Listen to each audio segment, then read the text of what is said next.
Hi, and welcome to Miss Cooper's calculus class. I wanted to start our initial conversation here, day one, on rates of change. And it's kind of funny because when I tell my own mother, who is not a mathematician, she's an artist, but she asked me, what is calculus? And it's really a discussion about rates of change. So, for example, it's an investigation on rates of change. So for example, let's say you have a function and you're interested in the instantaneous velocity or the instantaneous rate of change at a point. You say to yourself, well, how would I ever know that? Well, initially you start by using estimates. You just get average rates of change. You don't get that instantaneous rate of change without knowing a little bit about calculus. So, that'll come in time. So at first we're going to start off with just average rate of change over an interval. So for example, if say I was interested in the instantaneous rate of change here, which is the slope of the tangent line at x naught, but let's say I didn't know anything about calculus, I might be inclined to start off with getting the average rate of change near that point, which would be the slope of the secant line. So note to self, secant line. So I might pick x1 and x2, say near that point, and I would get the slope of the secant line. And maybe I would even move x1 and x2 in closer and closer together so I could get better and better estimates on what the instantaneous rate of change is there at x naught. But the idea is that we're investigating rates of change on a curve. Now speaking of that, I'm going to change my color here, see if you can see this. With your own eye, if you draw these little mini tangents to the curve here, remember the tangent line just sort of touches the surface of the curve and just intersects it at one point. You can see that this function is always increasing and the slopes of all these little mini tangent lines are positive. But you can see that they vary depending where you're at on the curve. So here the slope of this is positive and here is still positive, it's flattening out. And it's flattening out. Now it's steeper, steeper, steeper. So what's happening is the rates of change at any particular point along the curve vary. And we can see exactly what they are in time and space if we know a little bit about calculus. So we start with the notion of average rate of change. So let's begin. So the average rate of change of y equals f of x with respect to x over the interval x1 to x2 is given, you could give it as delta y over delta x, or you could also say that's f of x sub 2 minus f of x sub 1 over x2 minus x1. Or you could also use this h notation, which we're going to really be using a lot in calculus. So I like to think of this is more like algebra, college algebra, calculus. Okay. Let's take a look a little closer at this notation. Let me hit pause. Okay, now just in case you're rusty on your college algebra, or it's been a while since you've been in pre-calculus, let's talk about average rate of change as the slope of the secant line. My pen's being a little fussy. Okay, so let's say we can even draw in a little secant line here. Okay, the coordinates of this first point would be what? x1, f of x1. And the coordinates of this point over here would be what? x2, f of x sub 2. Okay, so therefore, you know from basic algebra, delta y over delta x. So f of x sub 2 minus f of x sub 1 over x sub 2 minus x sub 1 is going to give me the slope. The slope of what? The slope of that secant line. Okay, so the slope of that secant line is your average rate of change over that given interval from x1 to x2. Now the cool thing is all we're going to do here in calculus land, and I'm going to highlight this, is just change the notation, meaning delta x, let's let that be, delta x is basically h. So watch how I do this on this drawing. This distance here in between, x1 and x2, let's call that h. All right, now all of a sudden we're going to call that h. Well now, let's re-examine, now that we're going to do that, let's re-examine our sketch using that notation. Now you're going to see where all this came from. If this is x, then what's this over here? Well, that'd be x plus h, okay? Excuse the pen, x plus h. So then what would the coordinates of this be? Well, it'd be x, comma, f of x. And what would the coordinates of this point be? Well, it'd be x plus h, comma, f of x plus h. And now, when you go and calculate the slope using that f of x plus h notation, okay, let's retry. Let me talk you through it here. Remember, delta y over delta x. So this expression minus this expression, okay? So f of x plus h minus f of x over x plus h minus x. Well, if you clean up that denominator, you can see x and minus x are going to cancel out. You're going to be left with just h in the denominator. So hence, we can also call the slope of the secant line here f of x plus h minus f of x all over h. You can see that it's going to clean into this expression right there. Okay. I did note here that if you were interested in the instantaneous rate of change at a certain point, that would be the slope of the tangent line, and that would be the limit as h approaches 0 in, let me erase some of this here, that would be the limit as h approaches 0 in this expression right here. So we're going to have big discussions on limits in the near future. Okay, so I think we are ready. I like to do example problems from the book, but before I do that, I just realized I want to draw one more thing on here. About this instantaneous rate of change at a point, let's say I was interested at a point x naught and I wanted to know the instantaneous rate of change there. Well, I'm always adjusting my drawing here. Okay. If I wanted to know the instantaneous rate of change, that would be the slope of the tangent line. That's going to involve knowing how to get a derivative and all these lovely things that we haven't talked about yet because it's day one. But at this point, what we do know is we could certainly get an estimate on the instantaneous rate of change by getting the average rate of change and basically letting the distance between x sub 1 and x sub 2 become smaller and smaller and smaller. And if you're letting that distance become smaller and smaller and smaller, you choose a point. I'll do this in another color.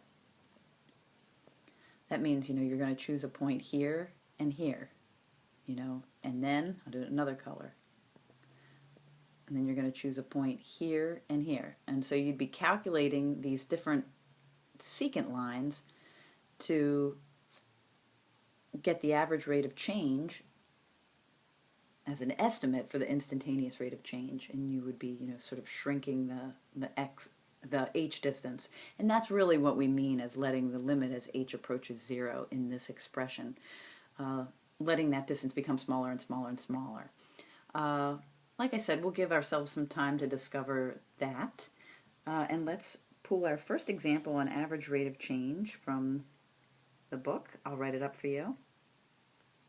Okay, so if you're in my live classroom, I did pull this from the textbook, and I'll let you know what problem it is. But the first problem I want to look at is, what is the average rate of change over the closed interval from 2 to 3 of y equals x cubed plus 1? Well, let's start with the drawing. And just from your college algebra skills, I'm sure you remember what y equals x cubed plus 1 looks like. And even if you did forget, you could put it in your calculator. So we're looking at the interval, from 2 to 3. Well, when x is 2 on this function, what is y? So if you're rusty, go ahead. 2 cubed plus 1 equals 9, right? So you can do that little sort of side work if you need to, or you can get as technologically advanced as you like. But now you know the point 2,9. Oops, pen's being fussy. So now we know the point 2,9 is going to exist right there. Okay, and then 3, if I store 3 in there, into the function, well, for x, so 3 cubed is 27, plus 1 is 28. So we know at some point in time and space, 3, 28 is going to live on the curve. Okay, now what we want, now obviously my picture is not drawn to scale, but what we want is the slope of that secant line. That's basically the average rate of change. So hopefully You know, even if you're thinking delta y over delta x notation, maybe you are. So you would be thinking 28 minus 9 over 3 minus 2. So hopefully that will be 19 over 1, or 19. So the answer to this one, for the average rate of change over that interval, is 19. So I just want to reiterate this language, average rate of change over a certain interval, is the same thing as the slope of the secant line. Okay, so if it helps you to draw it and visualize it, you know, I always think that's a good idea to sort of draw draw those points on there. Okay, let's try another one that involves sketching a trig function, and I think that'll be about where we hold that for today. So one more. Okay, just to get the brain moving here, let's find the average rate of change over the interval. Oops, that should say over. Average rate of change over the interval pi over 4 to 3 pi over 4 for this function, which is h of t equals cotangent t. So if it's been a while since you've dealt with trig, hopefully you're remembering that cotangent is what? Is it sine over cosine or cosine over sine? So remember that's cos t over sine t, and that'll kind of help you start to visualize where the asymptotes will occur. So because I always like to draw this.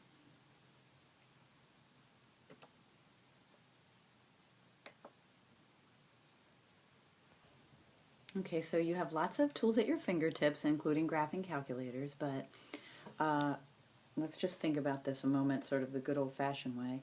So if h of t is really cotangent t, then you're remembering that cotangent is really cos over sine, right? So cos t over sine t, and you know that sine of 0 is equal to 0, so I'm just going to sketch this in. So you know there's a VA, a vertical asymptote, at 0. You know that sine of pi, so here's pi, so I'm sketching in a VA, a vertical asymptote, at pi. So I'm just going to write here VA, vertical asymptote. So really then, we're just looking at the function over the interval, pi over 4 to 3 pi over 4. So you're really interested in the coordinates of those points when you're calculating, again, visually, what are we calculating? The slope of that secant line. So you'd like to know the coordinates of those points. Well, if someone takes away your TI-83 and you have to think about the good old unit circle, just think about that. At pi over 4, what are the coordinates? Root 2 over 2, root 2 over 2. On the unit circle, so if you think about the ratio of cosine to sine, you're going to get 1. Root 2 over 2 over itself, you're going to get 1. And even here at 3 pi over 4, you're looking, the coordinates are negative root 2 over 2, root 2 over 2. So clearly the ratio is going to be negative 1. So you can figure out, those functional values without a graphing calculator. But once you've figured that out, you can perform your delta y over delta x. So we're going to have negative 1 minus 1. So this coordinate minus this coordinate over, and I'm just using shorthand notation there, delta y over delta x, over 3 pi over 4 minus pi over 4. So 3 pi over 4 minus pi over 4. So if we clean that up, we're going to have negative 2 over 2 pi over 4. I'm going to give myself some room here.